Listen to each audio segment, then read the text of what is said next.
She bought lunch for a stranger with her last dollar, not knowing he was the new CEO of the company.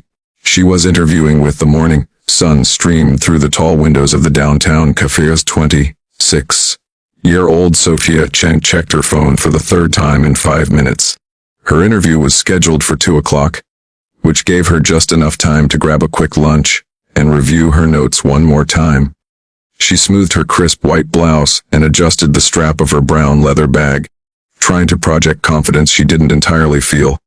Sophia had been job hunting for 4 months now, ever since the marketing firm where she'd worked for 3 years had downsized. Her savings were nearly depleted, and this interview at Morrison & Associates felt like her last real chance before she'd have to move back in with her parents in Ohio. The thought made her stomach clench with a mixture of disappointment and determination. She had the kind of face that inspired trust, warm brown eyes behind delicate features, shoulder-length blonde hair that she'd styled carefully for the interview, and a smile that came naturally despite her current worries. Her professional attire was simple but well chosen, a white button-down shirt and dark slacks that spoke of someone who understood the importance of making a good first impression. As Sophia stood in line at the counter, she mentally reviewed her presentation one more time. Morrison & Associates was a consulting firm known for their innovative approach to business strategy, and she'd spent weeks preparing for this opportunity. Everything had to be perfect. Behind her in line stood a man who looked to be about 31, with dark hair and kind eyes that suggested both intelligence and warmth. He wore a casual blue button-down shirt over dark jeans, the kind of outfit that was professional enough for a business lunch, but relaxed enough to suggest confidence in his position. There was something approachable about his manner, the way he waited patiently in line while scrolling through his phone. What Sophia didn't know was that this man was David Morrison, the newly appointed CEO of Morrison & Associates. He'd been running the company for only 2 weeks, having taken over from his retiring father, and he was still getting used to the weight of leadership that came with the family business. David had decided to grab lunch at this particular cafe because it was close to the office, and because he appreciated places where he could observe people in their natural environment. He'd learned early in his career that understanding human nature was essential to good business, and he often found inspiration in watching how people interacted when they thought no one was paying attention. As they waited in line, Sophia found herself doing mental calculations. She had exactly $12 left in her wallet, enough for a simple sandwich and coffee, with maybe $1 to spare. It would have to last her until she hopefully got good news from the interview and could start planning her financial recovery. David was ahead of her now, placing his order with the friendly barista. "I'll have the grilled chicken sandwich and a coffee, please," he said, reaching for his wallet. The barista smiled and began preparing his order. "That'll be $11.50. David reached into his back pocket, then his jacket pockets, his expression shifting from casual confidence to mild concern. I'm sorry," he said, patting down his pockets more frantically. "I think I left my wallet at the office. Is there any way I could?" Sophia watched this unfold with a growing sense of empathy. She'd been in similar situations herself recently, the embarrassing moment when you realize you can't pay for something simple. Without thinking, she stepped forward. "Excuse me," she said to the barista.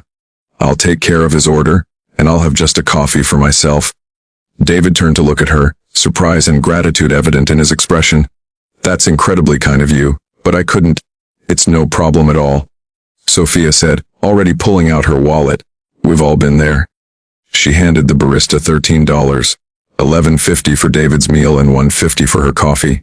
It left her with exactly nothing, but something about the man's embarrassed gratitude made her feel like it was money well spent. "Thank you so much," David said, his voice carrying genuine warmth. "I'm David, and I promise I'll pay you back. Do you have a business card or?" Sophia smiled, the kind of smile that transformed her whole face. "I'm Sophia, and please don't worry about it. Sometimes we all need a little help from strangers." David studied her face, noting the genuine kindness in her eyes, and the way she'd handled the situation with such natural grace. "At least let me buy you lunch tomorrow to thank you properly." "That's really not necessary," Sophia said, collecting her coffee. "But I appreciate the thought."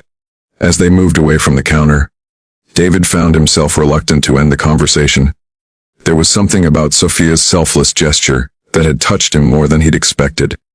In his position, he was used to people doing things for him because of who he was or what they hoped to gain. But this woman had helped him simply because it was the right thing to do. "Can I ask what you do?" David said as they found a small table by the window. Sophia hesitated, not wanting to admit she was currently unemployed. "I'm in marketing. Between positions right now, actually. I have an interview this afternoon that I'm pretty nervous about." David's interest was piqued. Morrison & Associates was always looking for talented marketing professionals, and anyone with Sophia's instinctive understanding of human nature would be valuable in their field. "What kind of company?" he asked, taking a bite of the sandwich she'd so generously provided. "A consulting firm downtown, Morrison & Associates. It's a big opportunity for me. Probably my last chance to avoid moving back home with my parents." David nearly choked on his sandwich. The irony of the situation was almost too much to believe. Here was a woman who had just spent her last dollar to help him, the CEO of the very company where she was interviewing, and she had no idea who he was. "Morrison & Associates," David repeated slowly. "I've heard good things about them." Sophia's face lit up with hope. "Really? I've done so much research on the company. They have this reputation for innovation and treating employees well. The position is for a senior marketing coordinator, and it would be perfect for my background." David found himself in a fascinating position. He could reveal who he was, but something told him that might change the dynamic of their interaction in ways that wouldn't benefit either of them. Instead, he decided to learn more about this remarkable woman who had shown him such unexpected kindness. "Tell me about your background," he said, settling back in his chair. "What kind of marketing experience do you have?" For the next 30 minutes, Sophia found herself in one of the most natural conversations she'd had in months. David asked thoughtful questions about her work, her ideas for digital marketing strategies, and her philosophy about connecting with consumers on a human level. She was impressed by his insights and the way he seemed to understand the industry from multiple perspectives. "You really seem to know the business," Sophia observed. "Are you in marketing too?" David smiled, choosing his words carefully. "I work in business development. I spend a lot of time thinking about how companies can better serve their clients and create meaningful relationships." As their conversation continued, David found himself increasingly impressed by Sophia's intelligence, creativity, and genuine passion for her work. More than that, he was struck by her integrity and the way she approached problems with both analytical thinking and emotional intelligence. "I should probably head back," Sophia said finally, glancing at her phone. "My interview's in an hour, and I want to get there a little early." David stood as she gathered her things. "Sophia, it's been a real pleasure talking with you.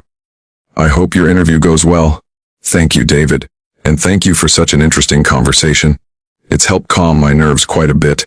As Sophia left the cafe, David sat back down and pulled out his phone. He had a call to make to his R director. "Janet, it's David. I need you to do me a favor. We have an interview this afternoon for the senior marketing coordinator position, Sophia Chen. I want to sit in on that interview." "Of course, Mr. Morrison. Any particular reason?" David watched through the window as Sophia walked down the street, her posture straight despite the challenges she was facing. "Let's just say I have a feeling she might be exactly what we're looking for." An hour later, Sophia sat in the elegant waiting area of Morrison & Associates, reviewing her notes one final time. The office was everything she'd hoped it would be. Modern but warm, with an atmosphere that suggested both professionalism and creativity. She could see employees collaborating in glass-walled conference rooms, and everyone seemed engaged and purposeful. "Ms. Chen?" A woman in her 50s approached with a welcoming smile. "I'm Janet Williams, Director of Human Resources. We're ready for you now." Sophia followed Janet down a hallway lined with awards and photographs of the company's charitable activities. She noticed several pictures of community events and fundraisers, evidence of a company that valued giving back to society.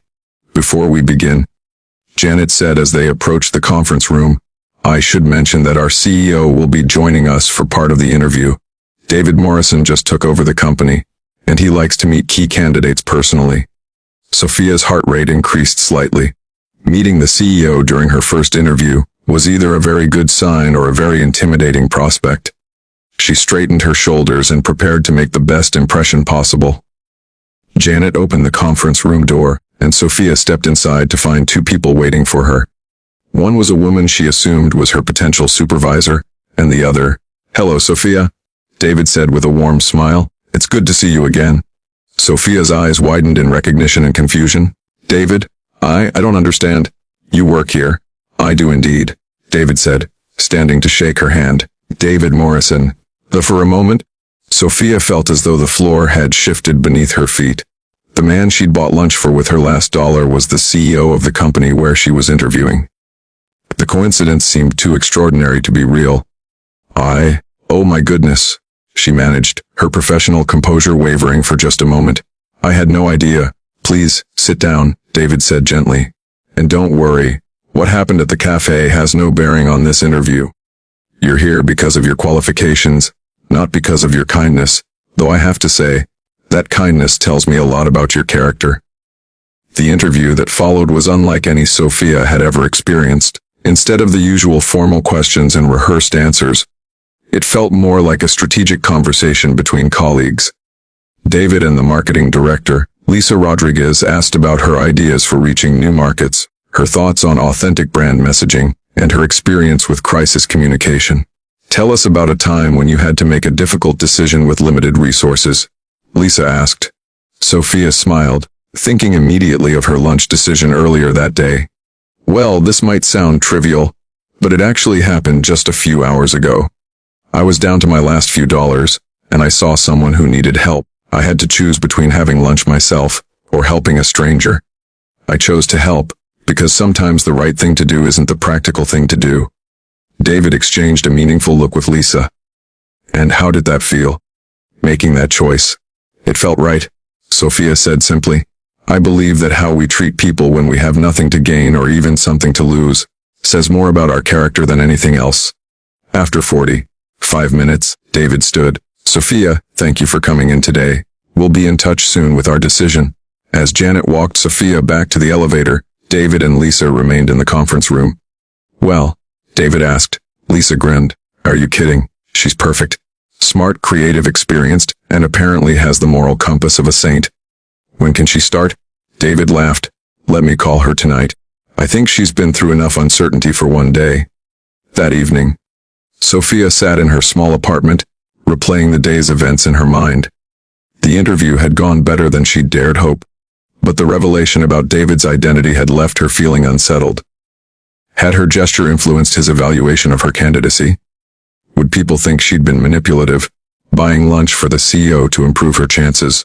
Her phone rang, interrupting her worried thoughts. "Sophia? It's David Morrison. Oh, hello?" Sophia's heart began to race again. "I hope you don't mind me calling personally, but I wanted to deliver the news myself. We'd like to offer you the position. And before you say anything, I want to be clear that this decision was based entirely on your qualifications and interview performance. What happened at the cafe simply confirmed what we already knew from your resume, that you're someone with exceptional character." Sophia felt tears of relief spring to her eyes. "Thank you, David. This means more than you know. Actually, I think I do know. And Sophia, tomorrow is your first day if you're ready. We'll start with orientation at 9 a.m., and then I'd like to take you to lunch, my treat this time." Sophia laughed, the sound bubbling up from a place of pure joy. "I'd like that very much." As she hung up the phone, Sophia reflected on the strange turn her life had taken in the space of a single day. This morning, she'd been desperate and nearly broke. Tonight she had a new job and the beginning of what felt like an important friendship. The next morning, Sophia arrived at Morrison & Associates feeling like she was walking into the first day of a new chapter of her life. Janet greeted her warmly and led her through a comprehensive orientation that covered everything from company policies to the coffee machine locations. "David wanted me to give you this," Janet said, handing Sophia an envelope with her name written in neat handwriting. Inside was a simple note. "Thank you for reminding me that kindness is always the right choice. Looking forward to working with you, David. Pavid. Your lunch money is in the envelope." Sophia smiled as she found a crisp $20 bill tucked behind the note. But more than the money, it was David's words that touched her. In thanking her, he'd given her something much more valuable. the knowledge that her instinct to help others was not just right, but recognized and valued. The morning flew by as Sophia met her new colleagues and began to understand the scope of her role. Lisa Rodriguez proved to be an excellent supervisor, someone who balanced high expectations with genuine support for her team members. David mentioned you two met under interesting circumstances, Lisa said as they reviewed Sophia's first assignment. He doesn't usually get that excited about new hires. Sophia felt heat rise in her cheeks. It was just a coincidence, really. I helped him when he forgot his wallet. Lisa smiled knowingly. David's a good judge of character, and he's been looking for someone who understands that business success should never come at the expense of human decency. I think you're going to fit in very well here. At noon, David appeared at Sophia's cubicle, ready for that lunch. They walked to a different cafe this time, one that was quieter and more conducive to conversation. As they settled into a corner booth, David raised his coffee cup in a small toast. To new beginnings, he said. To unexpected opportunities, Sophia replied, clinking her cup against his. Over lunch, they talked about Sophia's first morning, her initial impressions of the company, and her ideas for upcoming marketing campaigns. But they also talked about more personal things, their families, their career journeys, and their shared belief that success should be measured by more than just financial achievements. Can I ask you something? David said as they shared a piece of apple pie for dessert. Of course. Yesterday, when you offered to pay for my lunch, you didn't hesitate.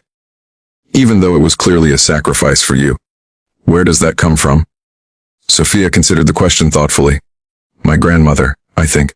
She used to say that we're all just walking each other home, and sometimes someone needs us to carry their bag for a while.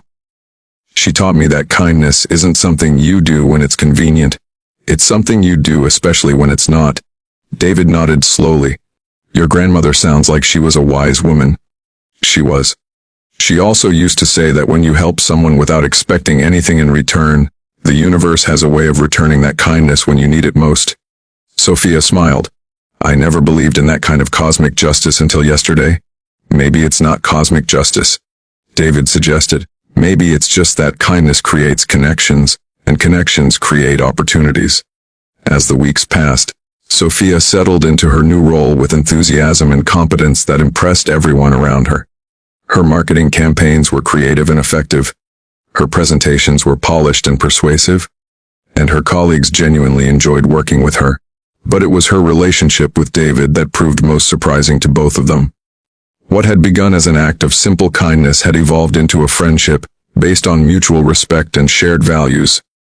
They often had lunch together, discussing everything from business strategy to philosophy, and Sophia found herself looking forward to these conversations as much as any part of her workday. You know, David said one afternoon as they walked back from a client meeting, I've been thinking about that day we met. About what might have happened if you hadn't been there. Sophia looked at him curiously. You would have figured something out. Called the office, borrowed money from someone else. It wasn't that big a deal, wasn't it? David stopped walking and turned to face her. Sophia, that day changed everything for me. Not just because you helped me, but because of how you helped me. No questions, no hesitation, no expectation of anything in return. It reminded me of something I'd forgotten in all the business school training and corporate strategy sessions. What's that? That the best decisions aren't always the smartest ones. Sometimes they're just the kindest ones, and that the kind of people you want to work with, to build a company with, are the ones who make those decisions instinctively. Sophia felt her heart skip slightly at the intensity in his voice. Over the months, she'd begun to realize that her feelings for David had grown beyond friendship, but she'd been careful not to let those feelings influence their professional relationship. David, she said carefully, I hope you know that what I did that day, it wasn't calculated. I wasn't trying to impress anyone or gain anything. I just saw someone who needed help. I know, David said softly. That's exactly what made it so remarkable. 3 months into Sophia's employment at Morrison & Associates, the company landed its biggest client yet. A tech startup looking to rebrand and expand nationally. David assigned Sophia to lead the marketing strategy, a responsibility that would have gone to someone much more senior at her previous company. Are you sure? Sophia asked when he offered her the project. This is a huge account, I'm sure, David replied. You have the skills, the creativity, and most importantly, the integrity to represent our company well. Besides, I have complete faith in your ability to see the human element in any business challenge. The project was demanding but rewarding, requiring Sophia to coordinate with multiple departments and present regularly to both the client and the Morrison and Associates executive team. She threw herself into the work with characteristic determination, often staying late to perfect presentations and review campaign materials. It was during one of these late evenings that David found her still at her desk at 8 p.m., surrounded by marketing materials and empty coffee cups. "Sophia," he said, settling into the chair across from her desk. "You need to go home." She looked up from her laptop, her eyes tired but still bright with enthusiasm. "Just finishing up the final recommendations for tomorrow's presentation. I want everything to be perfect." "It already is," David said gently.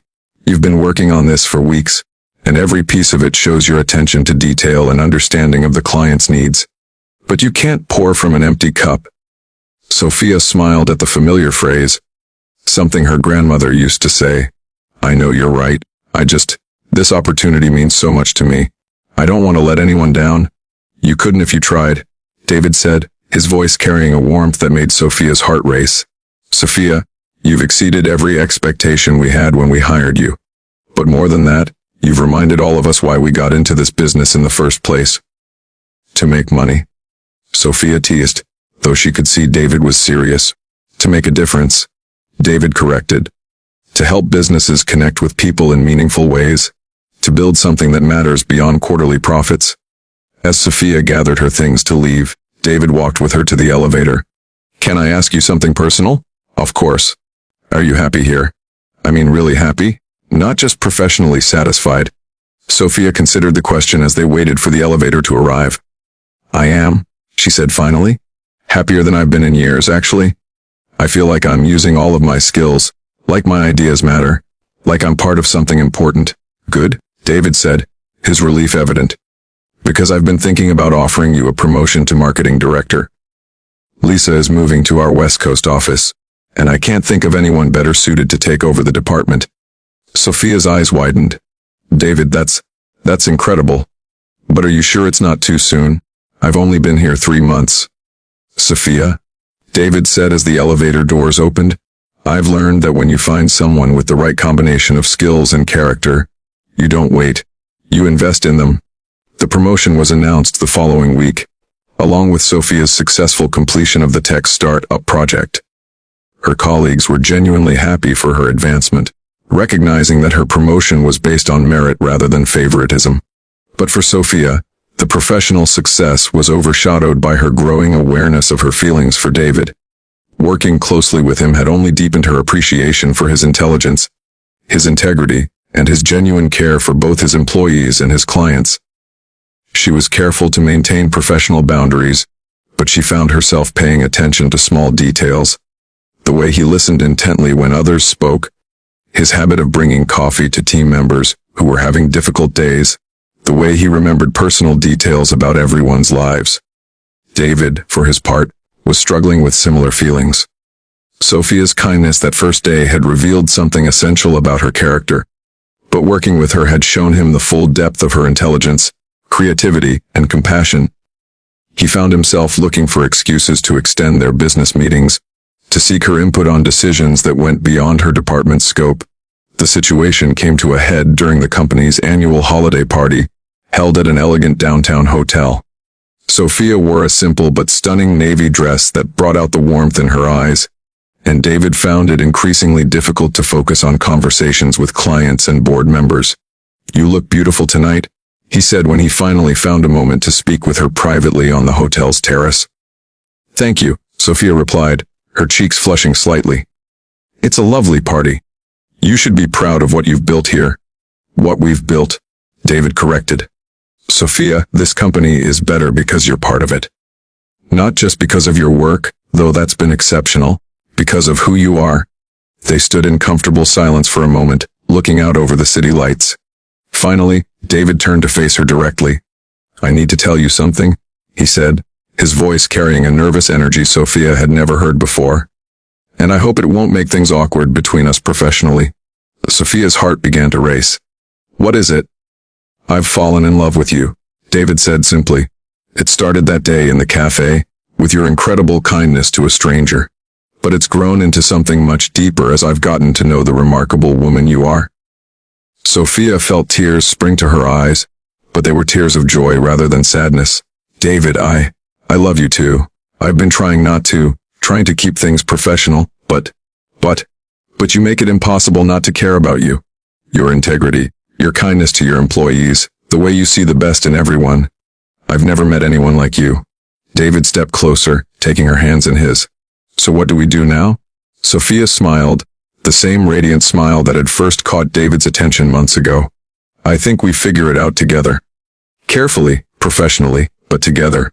Their first real date was, fittingly, lunch at the cafe where they'd met. They sat at the same table by the window, marveling at how much their lives had changed since that rainy day, when Sophia had offered her last dollar to help a stranger.